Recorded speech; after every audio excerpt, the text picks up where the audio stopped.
কাজরি, আরে এই কাজরি, শোন শোন। আরে দাঁড়া তো, দেখ। আমি কিছু শুনতে আরে চাই আমার না। কথাটা একবার শোন। দেখ, আমি তোর কাছে ক্ষমা চাইছি। আরে আজ তো রং খেলার দিন, আজকের দিনে শত্রু তো গলা জড়িয়ে ধরে। আমরা তো তাও বন্ধু, তাই না? আমার ওই বইটা তো দেওয়া উচিত হয়নি।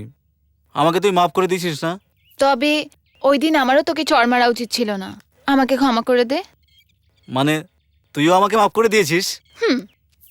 চলো, খুব ভালো কথা। আমার উপর থেকে একটা বোঝা তো নেমে গেল। অনিরুদ্ধ কবে আসছে? আর হ্যাঁ, আর বিয়ের ফুল কবে ফুটবে কাজরি? তুই অনিরুদ্ধের সঙ্গে কথা বলতে চাস? কি করে স্টাডি বুথ থেকে? হয়ে যাবে? হ্যাঁ, অদ্ভুত ব্যাপার। তোর বন্ধু কবে কাজে আসবে? তুই কিছু ভাবিস না, চল আমার সাথে।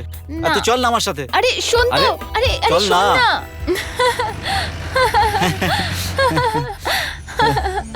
আমি তো আমার বাবুকে বলে দেবো আমি ওর উপরে খুব রেগে আছি, আরে সত্যি বলছি। অনিরুদ্ধ আর আমি তো ছোটবেলার বন্ধু রে। আরে এক্ষুনি ওর সঙ্গে কথা বলাচ্ছি। তোর বিয়েতে তো আমিই সব থেকে বেশি নাচ করব।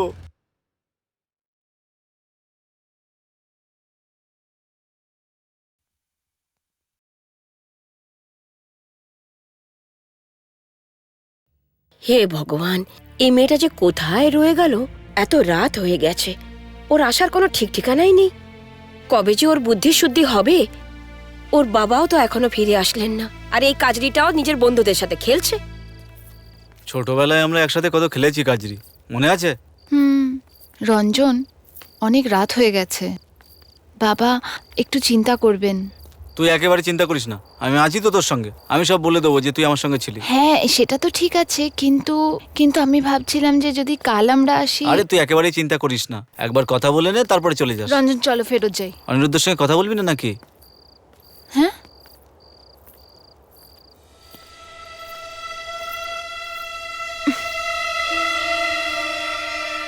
এটা এটা তুমি কোথায় নিয়ে এসছো আমায়? রাত তো কাটতে দাও কাজরি মহারানী, সকালে সব বুঝতে পারবে তুমি। রঞ্জন, এটা তুমি ঠিক করছো না, যেতে দাও আমায়। যেতে দেবো, অবশ্যই যেতে দেবো কাজরি রানী, না। কিন্তু আজ রাতে নয়, কাল সকালে। না আজকের রাত তোর সাথে আমি রং খেলবো। আরে কাজরি রানী, এত লজ্জা পাচ্ছ কেন? কেন? না রঞ্জন, তুমি এরকম কিচ্ছু করবে না, আমাকে যেতে দাও। ঘাবড়াস না, আমি যেতে দেবো। একেবারেই ভয় পাস না। আমি তোকে একবার ছুঁয়েও দেখবো না কাজরি রানী, কিন্তু তোর সম্মান অবশ্যই যাবে। আরে আরে আরে, রঞ্জন, চল ভেতরে চল। রঞ্জন যেতে দাও, দরজা খোলো, যেতে দাও আমায়। রঞ্জন, রঞ্জন, রঞ্জন দরজা খোল, দরজা খোল, যেতে দাও আমায়, দরজা খোল রঞ্জন।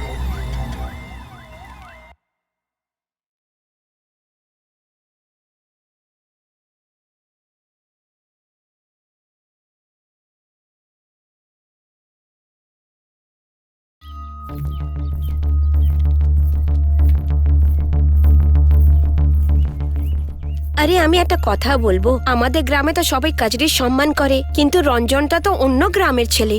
হ্যাঁ, ও একেবারে লম্পট উচ্ছৃঙ্খল ছেলে। ও কি কিছু না করেই কাজরিকে ছেড়ে দিয়েছে?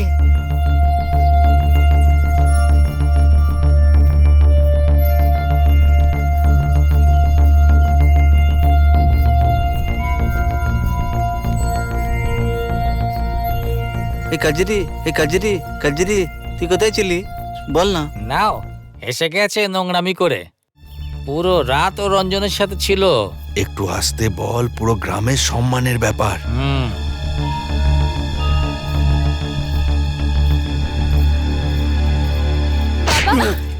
কোথায় ছিলি তুই এতক্ষণ? আরে মুখ পড়ি, আমাদের মান সম্মান আর একটুও খেয়াল নেই তোর। তোর বাবার একটা মান সম্মান আছে, সেটা মাটিতে মিলিয়ে দিয়েছিস তুই। আমি তো শুধু অনিরুদ্ধ বাবুকে তুই চুপ কর। অনিরুদ্ধর নাম নিস না তোর ওই নোংরা মুখে। আরে যখন ও জানতে পারবে, জানি না তখন ও কি করবে। করবে কি? বিয়ের সম্বন্ধ ভেঙে দেবে, আর কি করবে? কিন্তু আমি এমন কি করেছি? তুই কি করেছিস এটা তুই আমায় জিজ্ঞেস করবি রে মেয়ে? একটা ছেলের সাথে সারা রাত কাটিয়ে এসেছিস আর পঞ্চায়েতে বলেছিস?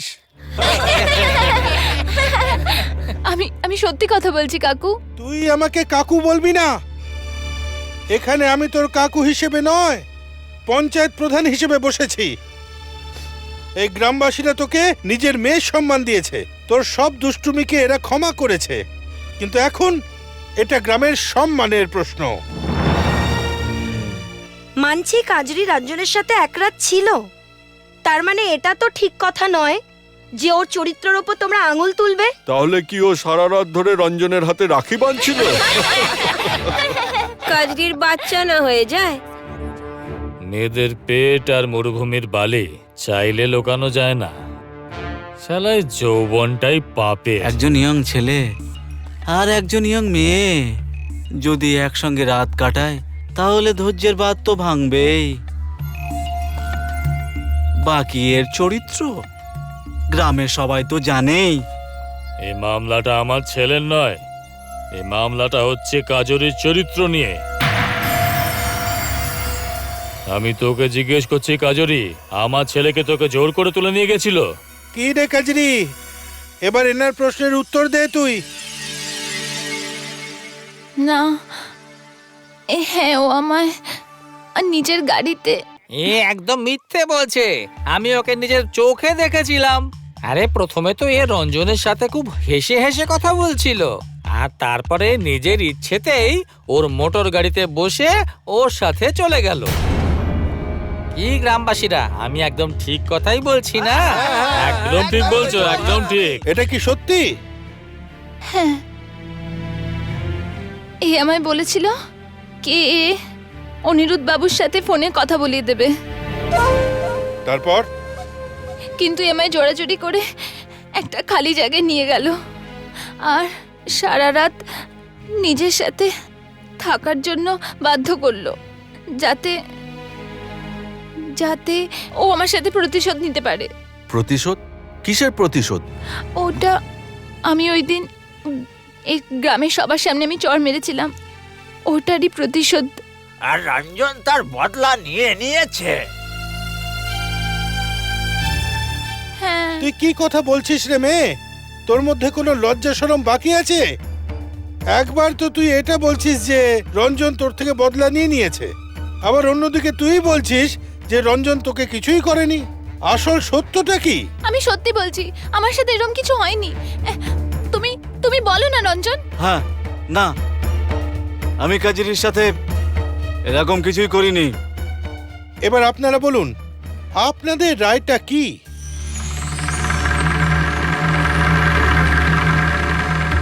কাজরি পবিত্র না অপবিত্র এটা আমরা জানি না, আমরা তো শুধু এটুকুই জানি ও এক রাত রঞ্জনের সাথে ছিল। এবার আমার রায় হিসেবে এদের দুজনের বিয়ে করিয়ে দেওয়া উচিত, যাতে দুটো গ্রামের সম্বন্ধ একেবারে অটুট থাকে। এবার আপনিই বলুন, আপনার রায় কি? এই মামলাটাই মেয়েটাকে নিয়ে হচ্ছে, আর আমার ছেলেও এর সাথে জুড়ে গেছে। এখন পঞ্চায়েত যা বলবে আমি তা মেনে নেব। কিন্তু আমি কিছু বলতে চাই। আমি রঞ্জনের সাথে বিয়ে করতে চাই না। যে মেয়ের ওপরে একবার দাগ লেগে যায় তাকে আর কেউ বিয়ে করতে চায় না। দেখুন, কারোর ইচ্ছার বিরুদ্ধে জোর করে বিয়ে করানো একটা বেআইনি কাজ, যেখানে ও নিজে মুখে বলছে যে ওর সাথে কোনো রকম কিছু হয়নি। তাহলে তো এই সমস্যার একটাই উপায় আছে, অগ্নি পরীক্ষা।